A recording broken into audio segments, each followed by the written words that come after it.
I grew up in North Pennsylvania in a small town called Wellsboro. It's surrounded by state game land. I don't live there anymore, but hunting season was a big deal there. Schools would even close on the first day of rifle season because half the town would be out in the woods.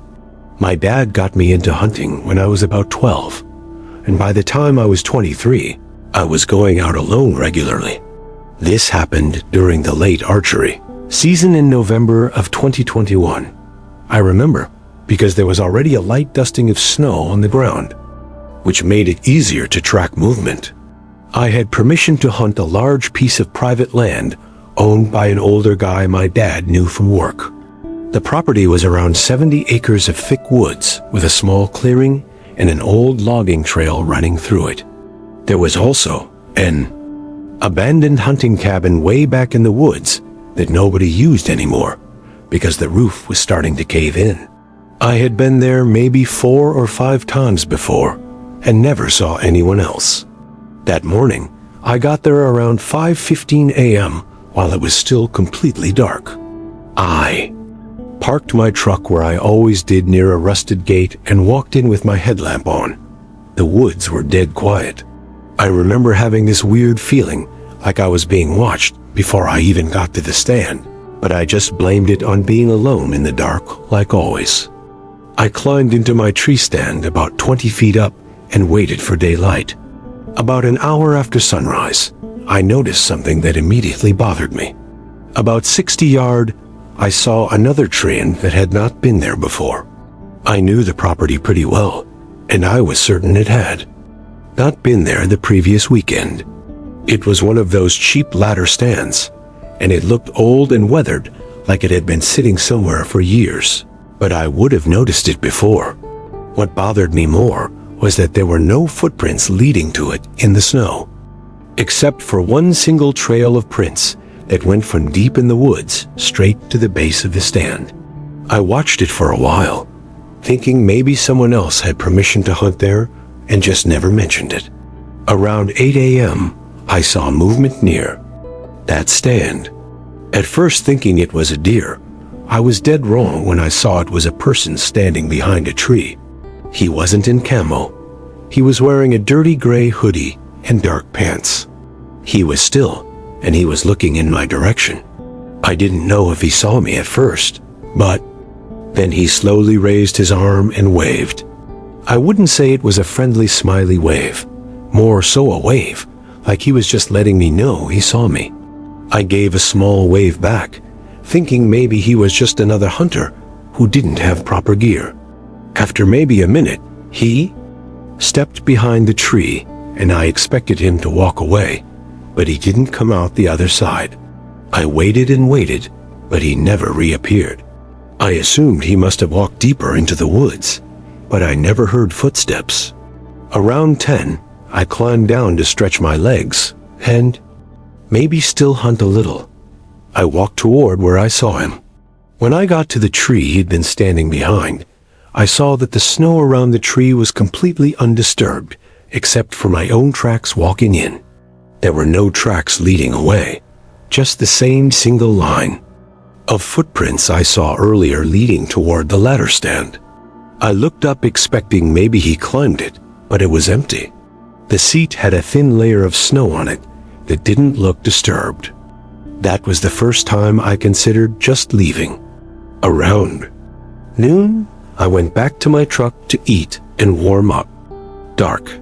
This is where things got bad. About an hour before sunset, I heard what sounded like slow footsteps behind me in the leaves, too heavy and spaced out to be an animal. I turned to face them, expecting to see another hunter. About 30 yards behind my stand, I saw the same guy from earlier. This time, he was closer, and I could see his face better. His beard looked patchy and dirty, and his skin looked pale, like he hadn't been outside in daylight in weeks. What really bothered me was that he was smiling, but not in a, which at first I thought was a stick, until seeing the little yellow and black handle. It was a screwdriver. He didn't say anything. He chose to just stare me down with that half smile. I asked if he had permission to be on the property, but he didn't answer. After maybe 10 seconds of this heart-pounding stare-off, he slowly turned and walked away into the trees. That should have been the moment I left. However, I made the stupid decision to stay until shooting light ended. In that moment, I remember regretting not leaving while I still had some light in the sky. About halfway to my truck, I started noticing the orange cloth strips again. But this time, they weren't just on branches. But the thing that genuinely scared me was one of the sticks had something hanging from it. I may be a hunter, but don't condone needless suffering of animals. I started walking faster. It was my backpack, the one I had left in my tree earlier that day. I never brought it back down with me. It was zipped open, and my stuff was laid out in the snow, including my knife, my flashlight, and my extra arrows. They were all lined up neatly, like someone had taken inventory. That was the moment of realization that someone had been close enough to my stand to climb it without me knowing. I grabbed my stuff fast and jogged the rest of the way.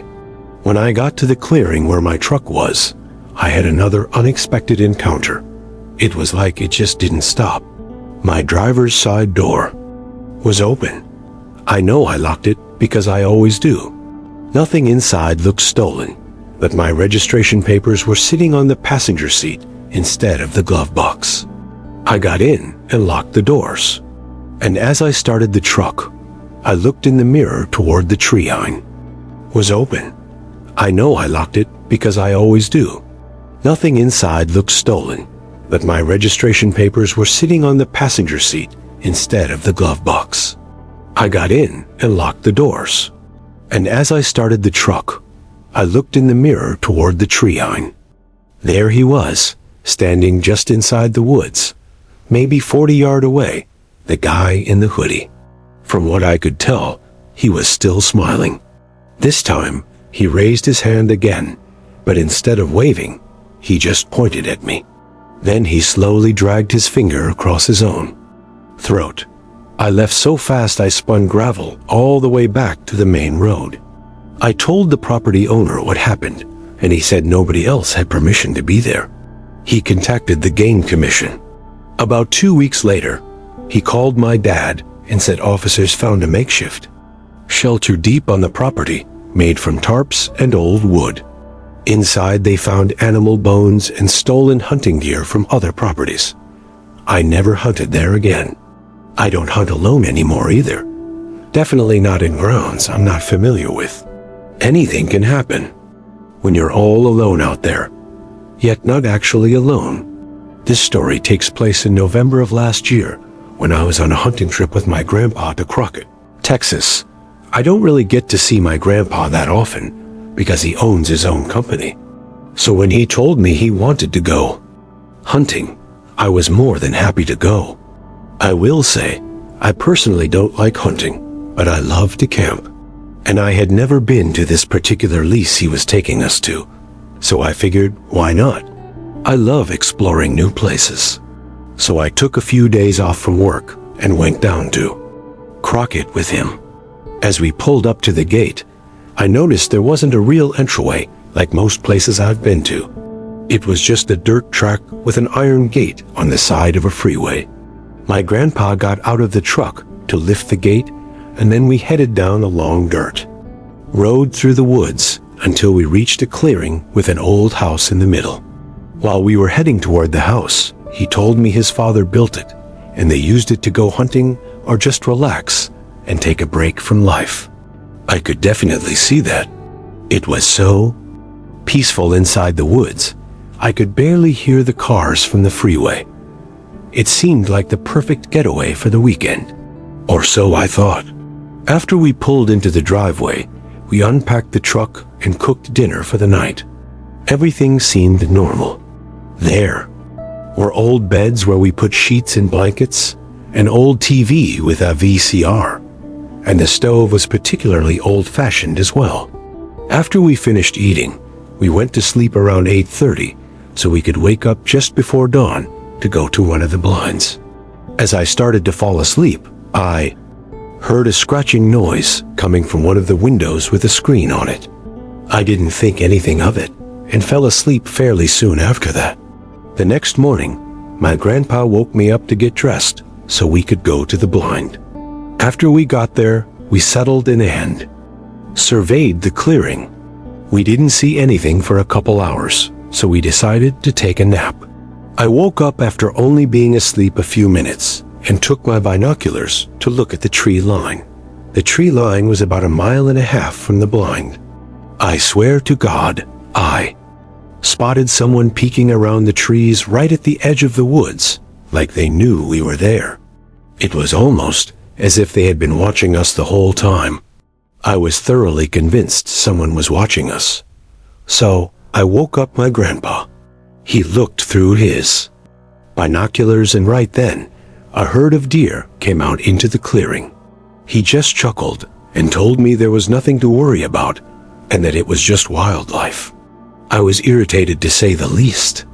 I know what I saw, and it looked like someone, or at least something.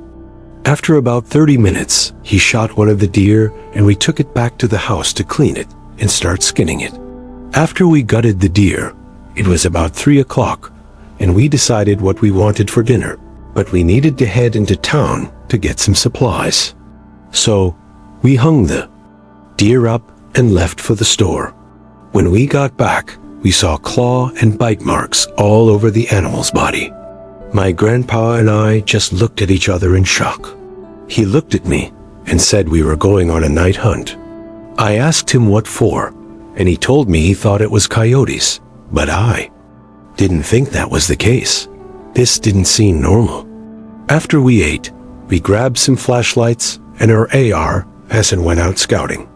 We were talking for a solid 45 minutes before we heard anything. We got really close to the tree line, and I suddenly turned and saw something peeking out at us again. The second it realized I noticed it, it quickly hid.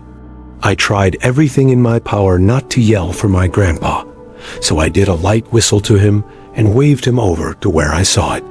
He whispered for me to stay put and watch his back.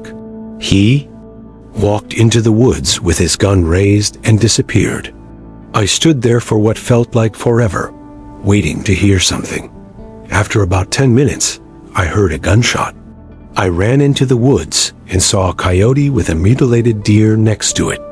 I breathed a sigh of relief, seeing my grandpa okay, but he told me the coyote noticed him and looked like it was about to attack, so he had no choice. We sat there for a moment before we heard rustling in the distance, followed by the most horrifying scream I've ever heard. It wasn't human, and it was definitely not any animal I recognized, but I didn't care to find out. We booked it back to the house as fast as we could, while hearing intense heavy footsteps and heavy breathing coming from behind us. It felt like we would never make it back, but we did. We slammed the door shut and locked every entrance. All we heard were weird screeching sounds and breathing right outside the door. Whatever it was began to get frustrated and slammed against the door a couple times. My grandpa got tired of being scared and shot through the door a couple times. It must have hurt whatever was on the other side, because it made that terrifying screech again and then ran away. As soon as we could catch our breath, I called the police and told them what happened. They were obviously skeptical of the story. But when the deputy arrived, he didn't know what to think either. We showed him everything we found. He seemed pretty unsettled by it too.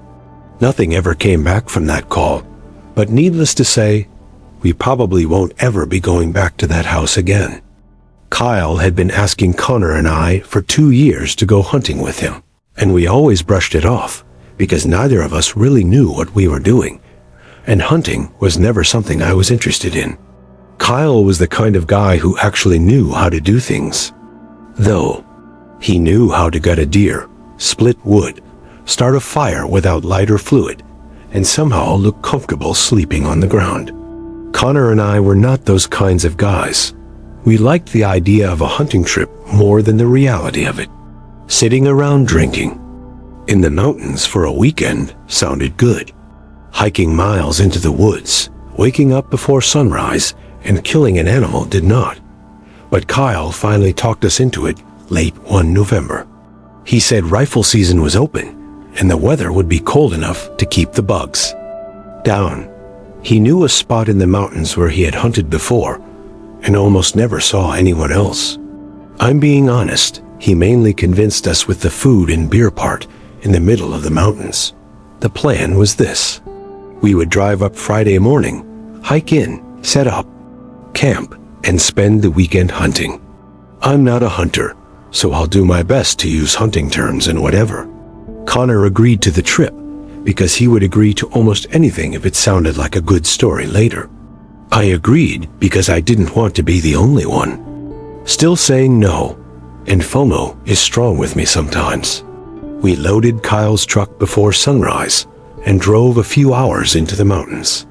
Kyle kept talking us through everything like we were in some beginner class. He showed us how to keep the rifles pointed safe, how to walk without making as much noise, what deer sign looked like, and how to spot little trails through thick woods that I never would have noticed on my own. After parking the truck at a pull-off near an old logging road, we hiked in for an annoying amount of time. Kyle said it was only a few miles. It felt like 10. By the time we got to the area he wanted, my shoulders were sore and my legs were shaking on the steeper parts. We found a flat spot near a small creek and set up camp there. Kyle did most of the work because Connor and I were honestly useless. By the time it got dark, we had the tents up, a fire going, and a little ring of logs pulled around it to sit on. That first night actually felt perfect for a while. The woods were dead quiet, except for the fire popping and the creek moving over the rocks. We were drinking beers, talking about old high school stuff, and making fun of how bad Connor was at putting up a tent. It was a rare, honestly amazing moment. I remember thinking I understood why people liked this. Then, out of the blue, we heard a scream somewhere deep in the woods. We all stopped talking at once. Kyle tilted his head and listened like a dog, while Connor laughed a little and said it sounded like a woman getting murdered. Kyle said it could be a fox. He said foxes can make sounds that sound like a screaming woman. I wanted the fox thing to be true because that scream didn't sound like a fox to me. Because it was so far away, it was easy to tell ourselves it was an animal. After about a minute or two, we started talking again, though not as relaxed as before. Every one of us kept pausing to listen. Even Kyle. About 5 minutes later, the scream came again. However, this time, it was so much closer that the conversation died instantly. It sounded like it came from maybe a football field away, if that. It was loud enough that there was no joking around after that one. It sounded exactly like a woman screaming. One long scream that ended all at once. Connor stood up and stared into the dark beyond the firelight. Kyle got to his feet too. Then Connor called out, asking if someone needed help out there. I said that was a stupid thing to do, and then we all just stared into the woods and listened for an answer. Nothing came back. Kyle looked uncomfortable in a way I hadn't seen yet. He said if it was a person, they probably would have answered. Then he said we needed to kill the fire and get into the tents. We put the fire out fast and climbed into our tents with our rifles nearby. I barely slept that night. Every little noise my brain picked up on. At some point, I must have passed out anyway, because when I woke up, it was gray outside and cold enough that I didn't want to leave the sleeping bag.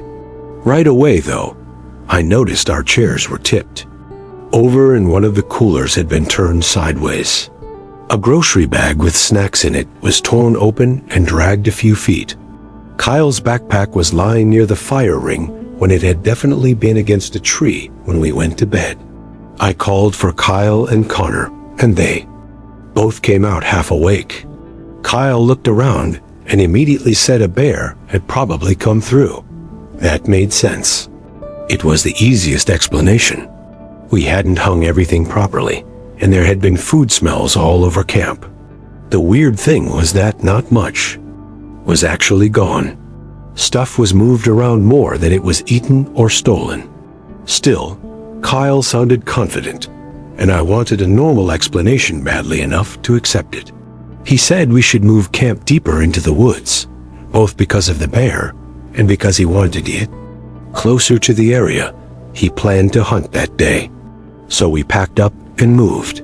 The second site was farther from the creek and on a thicker patch of woods along a slope. It somehow felt a lot more isolated, even though it probably wasn't that much farther in. We hunted most of that day.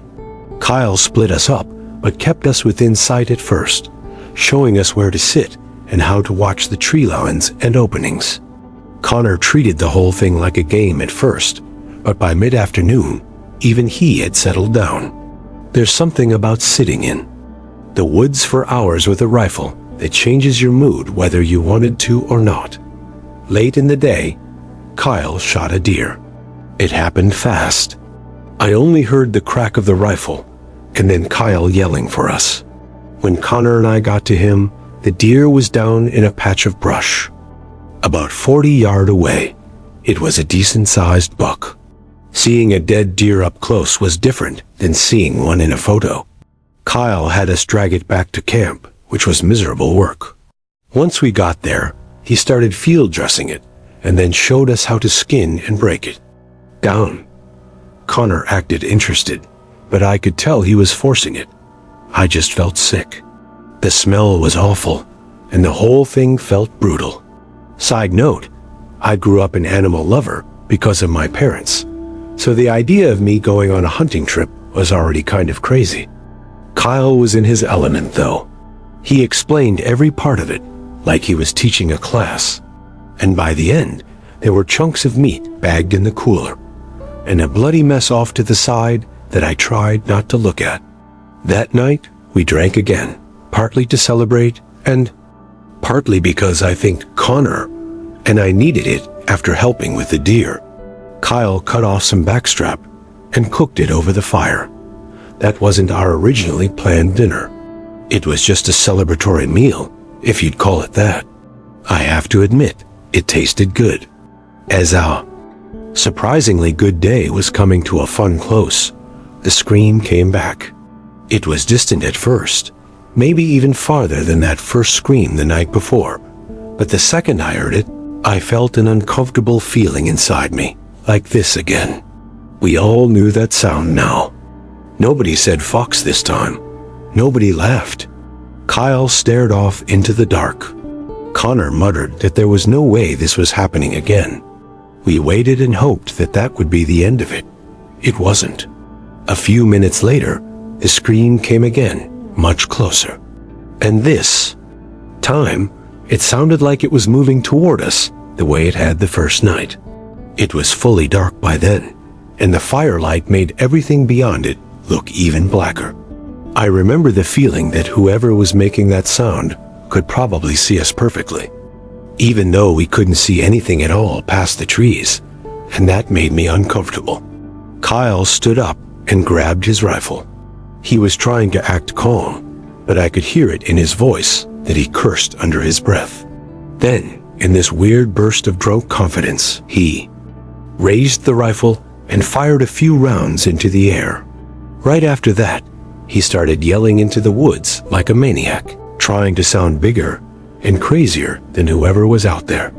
Connor and I laughed, mostly because it was sudden and ridiculous, and I think because all three of us had been drinking enough that our nerves were mixed with stupid energy. But the laughter didn't last, because a moment later, the scream came again, even closer. Close enough that it sounded like it was just a few yards outside of the edge of camp, somewhere beyond the trees where the firelight stopped.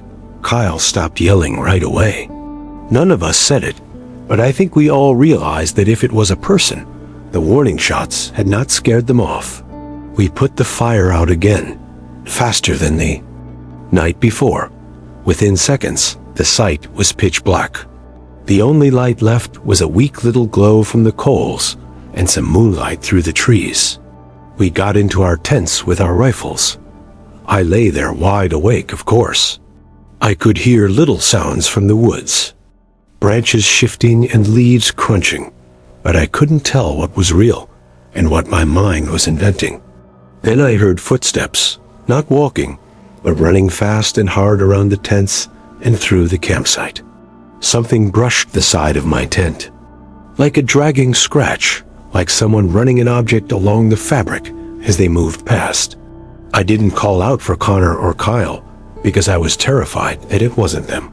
All I'd be doing was getting the attention of whoever was out there. Then it went completely still.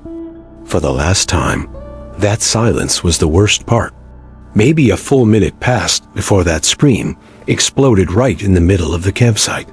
It was so loud that it didn't sound human anymore in a normal sense. I heard Connor scream from his tent. I yelled, too, without meaning to. Then Kyle fired a shot through the roof of his tent into the air. The blast was deafening. Right after it, I heard fast footsteps tearing off through the woods. All these sounds were so amplified, it felt like so much was going on.